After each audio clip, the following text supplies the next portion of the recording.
Among Sun Jian's veteran generals was the enthusiastic elder Cheng.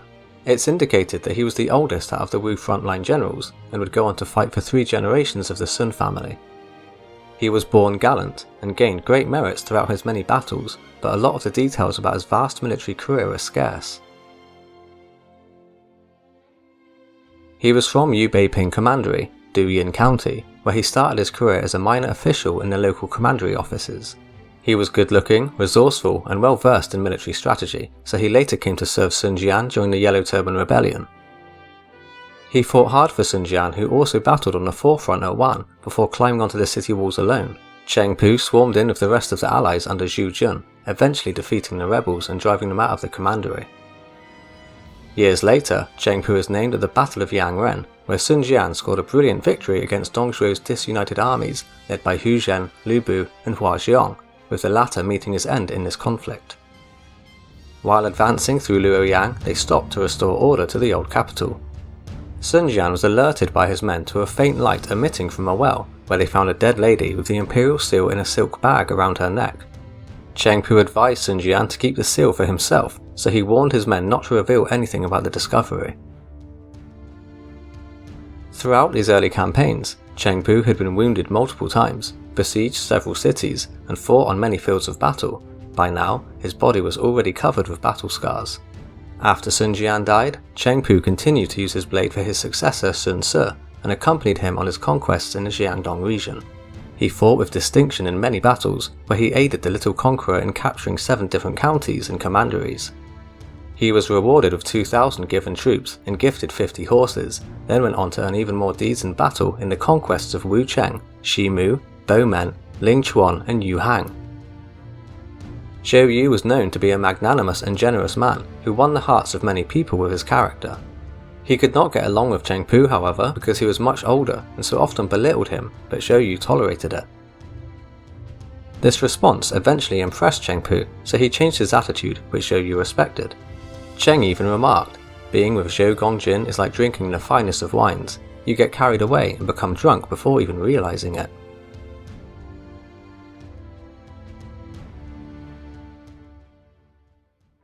Following the defeat of Wang Lang, Cheng Pu was appointed as the commandant of Wu Commandery with the responsibility to defend the provinces. His initial headquarters was at Xiantang County, but he was soon relocated as the commandant of Danyang Commandery with a headquarters at Xicheng County.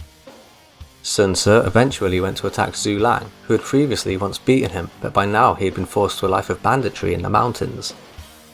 During the fray, Sun Ce became surrounded, but Cheng Pu and one other unnamed horseman charged into the encirclement to rescue their lord. He galloped on his horse yelling loudly as he struck down his enemies with his spear. His fierce fighting allowed Sun Ce to escape, who later appointed him as a general of the household who defeats bandits and nominal administrator of Lingling Commandery. He also participated in the campaigns against Liu Shun and Huang Zu at Shenyang and Shaxian.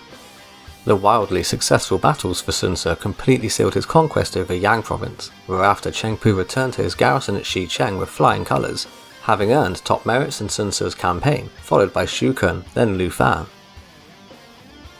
When Sun Ce passed away in 200, Cheng Pu was one of the first along with Zhang Zhao to pledge allegiance to Sun Quan. Lady Wu deeply trusted him and Lu Fan with military matters, while the two Zhangs could take care of civil affairs. Cheng Pu marched into the nearby territories to attack the uprising rebels who refused to submit to their new lord, then went on to fight at the Battle of Jiangxia some 8 years later. As the Wu army stormed Jiangxia, he led his troops on a detour by Yu Zhang to capture another commandery, then eventually went on to become the commander over a garrison at Huaihun, replacing Dai Shi Se, who had already passed away a few years earlier. For the Battle of Chibi, he was appointed as the left commander alongside right commander Zhou Yu, where they led the 30,000 Wu forces to a massive victory against Cao Cao's claimed 800,000. They followed up with capturing Jiangling by defeating Cao Ren, whereafter he was appointed as its administrator in charge of 4 counties and promoted to a major general. By now, Cheng Pu was the eldest among all the senior military officers under Sun Quan, so that others called him Elder Cheng as a sign of respect. He was known as a generous man who enjoyed mingling with the upper class, and even replaced Zhou Yu as the administrator of Nan Commandery after his passing. When Sun Quan agreed to ally with Liu Bei, he was allowed to temporarily occupy Nan, so Cheng Pu was relocated to Jiangxia and promoted to the general who defeats bandits. It's not exactly known when Cheng Pu died, but the Book of Wu mentions that he killed hundreds of traitors and had their bodies thrown into a fire. After this incident he became ill, then passed away more than 100 days later. If you enjoyed this video, don't forget to hit that like and subscribe button, and I'll see you next time.